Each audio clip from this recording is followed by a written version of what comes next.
Greetings, beautiful viewers. This is Smitten. Welcome to How to Fail at Smite, my original Smite series where I pick up a new god for the first time and poke fun at how I play so that both of us can learn from my mistakes. Episode 20, Hun Batz. I never thought that I would have to relive the horrors of the Sun Wukong fail video, but Hyros decided once wasn't enough and released Hun Batz, the replacement monkey. But this time, the UI is much prettier. It's a little difficult to get used to at first, but I love the way it works. First off, I had no clue how the monkey toss worked. As you can see, I'm surprised when I teleport right into a fresh minion wave and Ymir. Luckily for me, I didn't get frozen, but I'm still taking way too much damage from the minions. We will highlight this at the end of the video, but I never stopped to check. When you use your 3, if your 4th target is a god, you teleport. I'm debating what ability to use next, and for some reason, I decided that I want to give Ymir a big furry hug.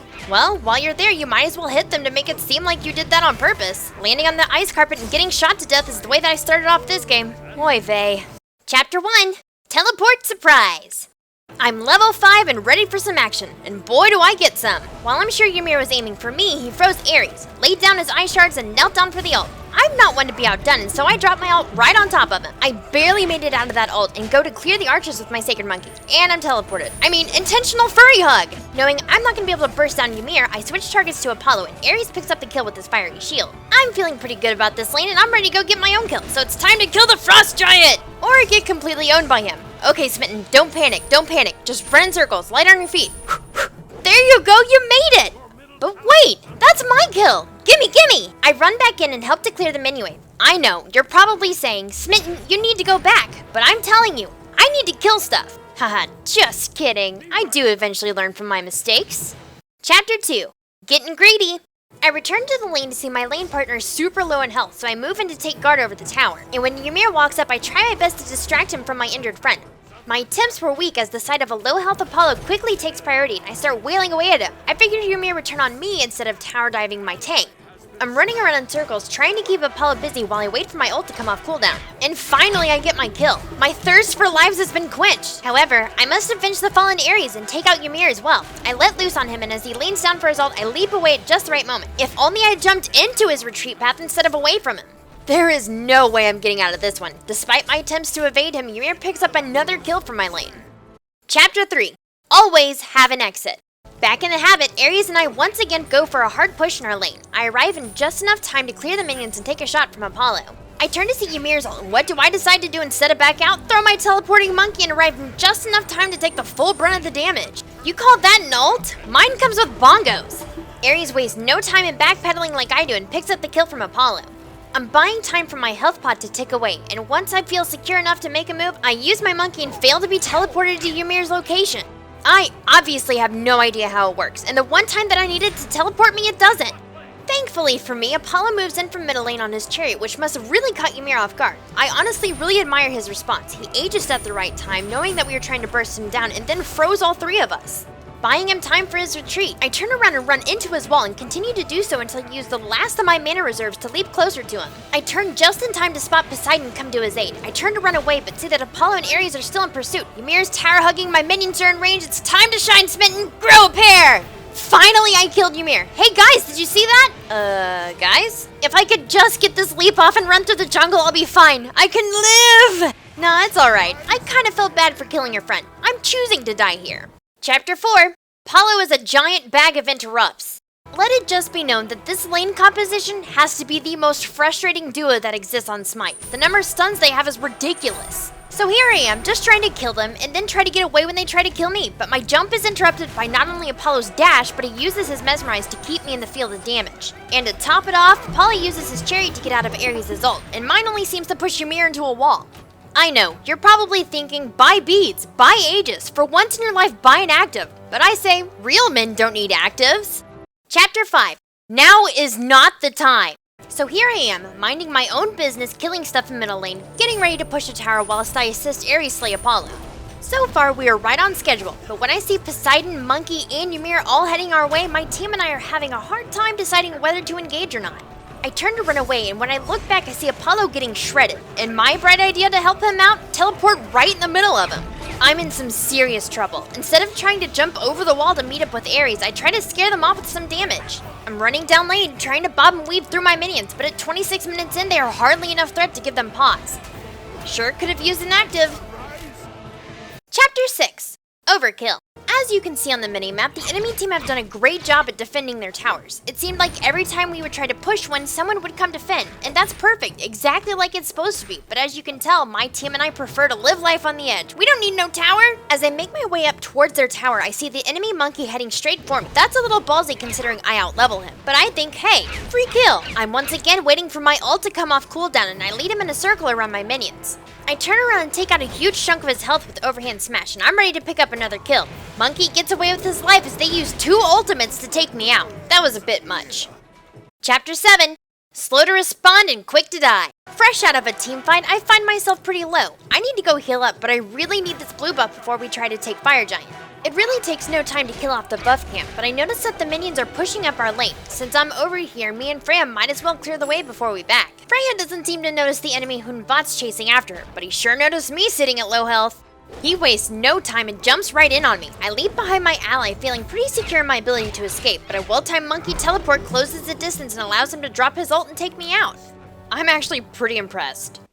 A few minutes later, after we lost 4 people in a team fight, our team surrenders. A good game to my allies and a good game and well played to the enemy team. I think their ability to rotate over to support other lanes and come to the defense of a tower being pushed played a big part in their win.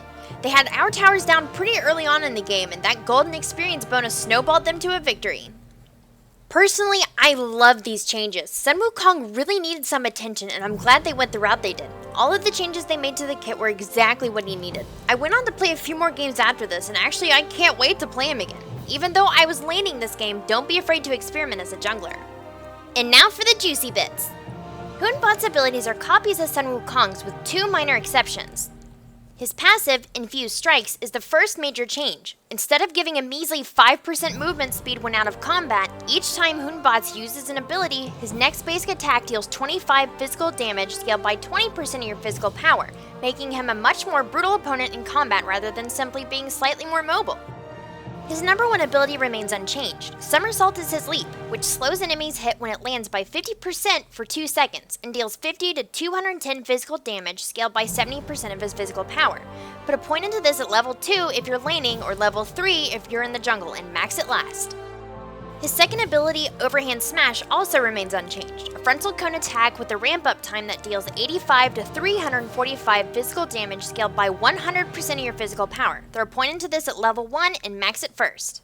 His third ability, Sacred Monkey, received an alteration. It bounces 4 times, dealing 80 to 260 physical damage scaled by 70% of his physical power. And if it hits an enemy god on the 4th bounce, Hun Batz teleports to his target. This can either be a boon or a bane to you, as if it lands on an enemy god under a tower, even if it kills them, you're teleported under that tower immediately. Throw a point into this at level 2 if you're jungling, or level 3 if you're in the lane, and max it second. His ultimate ability is Fear No Evil, an area of effect CC which fears all enemies caught in a radius and dealing 40 to 60 physical damage scaled by 15% of your physical power every 0.25 seconds for the lifetime of the totem, which is 1 to a max of 2 seconds. Level this every time it is up to extend the duration of damage and the fear. For items, if you're jungling, start off with Bumba's Mask, level 1 Hand of the Gods, and 2 to 4 health potions and 1 to 2 mana potions, whatever you feel most comfortable with, then continue on with the build as follows. Start on your boots and pick up Warrior's Tabby when maxed, as most of Hun Batz's damage comes from his abilities rather than his direct attacks. You'll want the additional 15 physical penetration over the 7% critical chance because the penetration benefits each of his abilities, where the critical hit chance would be more effective on gods like Bakasura or Naja, who depend more heavily on their basic attacks for damage. After that's completed, pick up Devourer's Gloves to start getting those early stacks, and then grab Jotun's Wrath to keep his cooldown short. Next up, you have some choices. If they've got a physical god causing you problems, pick up Void Blade for the additional penetration and, more importantly, physical protections. If that's not a major issue, grab up Titan's Bane to maximize your penetration. Follow that up with Deathbringer, then Rage if you can live without the protections. If not, pick up Bulwark of Hope for magical protection and Hide of the Nemean Lion for physical protection. One quick item I'd like to discuss would be Hydra's Lament. No doubt we'll see several people wanting to work this into their builds, but there is an issue with it. Unlike Polynomicon, Hydra's Lament only gives the next basic attack after an ability 125% of his base physical power. What is his base physical power at level 20? 81, so 125% of 81 physical power is a whopping 101.25 damage. which would mean that getting this in order to add to his passive would net you only 167.45 bonus damage for each basic attack after you use an ability, which would require 2-second wait time to benefit from it again. Because of this, I think Hydra's Lament is next to worthless, even with the 15% cooldown reduction, as it puts you 5% over the cap anyways. So the passive will most likely go to waste, and a third of the CDR will go to waste. All you can do is really benefit from a 50 physical power boost. Not really worth it to me.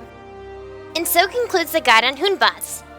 If we tickled your fancy, make sure to rate and subscribe for upcoming videos. You can also come hang out with us on Facebook and Twitter. And don't forget to follow us on Twitch to see us streaming live. Links in the description. Feel free to leave your suggestions on how to play this god, as well as any feedback you have for us in the comment section below. Thanks for watching, I'm Smitten, and I'll see you next time.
Good game.